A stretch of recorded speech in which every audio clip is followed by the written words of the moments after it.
നമ്മൾ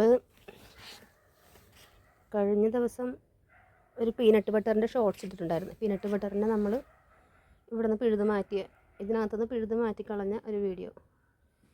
ഇപ്പോൾ ആ പീനട്ട് ബട്ടറിൻ്റെ അവസ്ഥ എന്താണെന്ന് നോക്കാം. വാ, അത് കണ്ടോ, ഇത്രയും വേരിപ്പോൾ ഞാൻ ഇതിനകത്തുനിന്ന് ഇതിൻ്റെ ചുറ്റുന്ന് പൊട്ടിച്ച് കളഞ്ഞതാണ് കേട്ടോ. വേരെല്ലാം പാര ഉപയോഗിച്ച് പൊട്ടിച്ച് കളഞ്ഞതാണേ. ഉണ്ടോ, ഈ പാര ഇവിടെ ഇരിപ്പുണ്ട്. ഉണ്ടോ, ഈ പാര വെച്ച് ഇതിൻ്റെ ചുറ്റുപാടുമുള്ള വേരെല്ലാം പൊട്ടിച്ച് കളഞ്ഞു.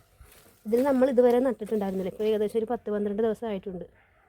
കണ്ടോ, എങ്കിൽ പോലും ചുമ്മാ ഞാൻ ഇടയ്ക്കിടയ്ക്ക് നനച്ചു കൊടുക്കുന്നുണ്ടായിരുന്നു എൻ്റെ വേരിനെ. ഉദ്ദേശിക്കുന്നതിനപ്പുറത്തേക്ക് പോകും. കണ്ടോ, ഇതിലും ചെറിയ ഒരു ചട്ടിയാണ് ഇത്. ഇതിൽ വെച്ച് നോക്കട്ടെ. ഓക്കെ, എനിക്ക് തോന്നുന്നു ഇത് മതിയായിരിക്കും.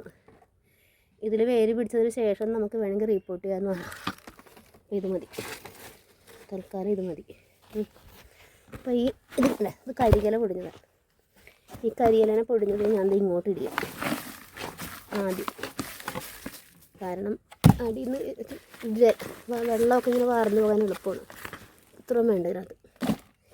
കുറച്ച് മാറ്റാം നമുക്ക്. ഓക്കെ, ഇതിനകത്തുനിന്ന് കരിയില പൊടിഞ്ഞ് ആദ്യം ഇട്ടിട്ടുണ്ട്. പിന്നെ ഇതേന്ന് കണ്ട, നമ്മൾ ഇത് വേറെ എന്തൊക്കെയോ പോട്ട് ചെയ്തിരുന്ന മണ്ണൊക്കെയാണ് കേട്ടോ. റീപോട്ട് ആ മണ്ണൊക്കെ ഞാൻ കൂട്ടി വെച്ചിരുന്നതാണ്. മണ്ണും പിന്നെ ഇപ്പോൾ രണ്ട് കുഞ്ഞു പാത്രത്തിൽ 2 കപ്പ് കോഴിവെള്ളം കൂടി ചേർത്തിട്ടുണ്ട്. വേറെ ഒന്നുമില്ലേ. പിന്നെ കരിയില എപ്പോഴും നമ്മൾ ഇട്ട് കൊടുക്കുന്നതുകൊണ്ട് കരിയില പൊടിഞ്ഞതാണ്. അതുകൊണ്ട് മണ്ണിന് നല്ല ഇളക്കമുള്ള മണ്ണാണ്. അപ്പോൾ ഇതും കൂടി അങ്ങോട്ട് നമുക്ക് ഇതിനകത്തേക്ക് നിറച്ച് കൊടുക്കാം. നിറക്കണ്ട, ഒരു പകുതി ഭാഗമാക്കിയിട്ട് നമുക്ക് നടാം.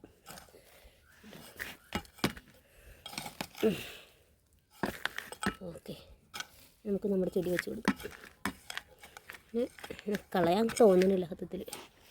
നമ്മൾ ഇത്രയും കഷ്ടപ്പെട്ട് വളർത്തിയതല്ലേ, കളയണ്ട. ഓക്കെ, ഇവനങ്ങനെ വെച്ചിട്ടാ അങ്ങനെ വെച്ചേ.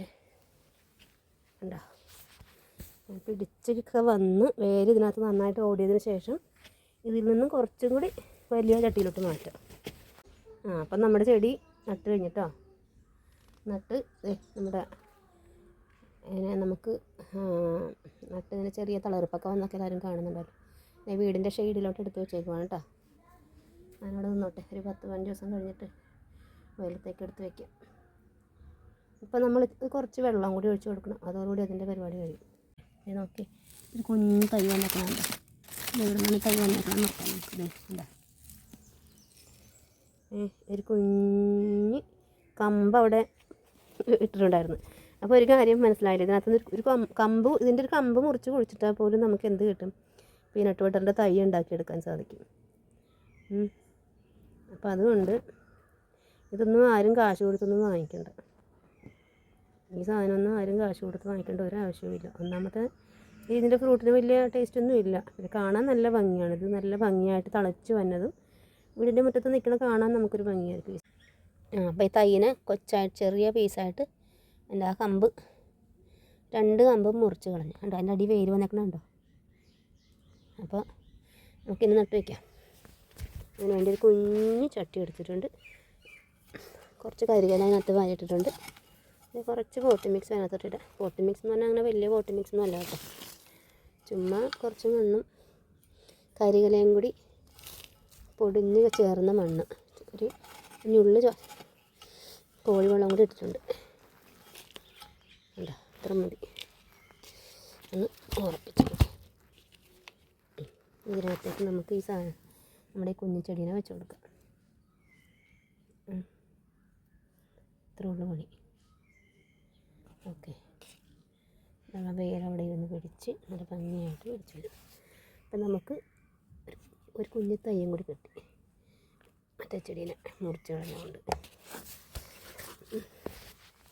ഇപ്പോൾ ഒരു കാര്യം മനസ്സിലായില്ലേ? ഇതിൻ്റെ പീനട്ട് ബട്ടറിൻ്റെ വീട്ടിലുള്ളവരോ അല്ലെങ്കിൽ ഏതെങ്കിലും ഫ്രണ്ട്സിനോടൊക്കെയോ ഒരു കുഞ്ഞു കമ്പ് വാങ്ങിച്ചതും കൊണ്ടുവന്ന് വീട്ടിൽ വെറുതെ ഇങ്ങനെ മണ്ണിൽ ഒന്ന് കുഴിച്ചിട്ടാൽ മതി കേട്ടോ. അത് തൈ വേരൊക്കെ പൊട്ടി ഒരു കിളിർച്ച് വന്നോളും. കണ്ടില്ലേ?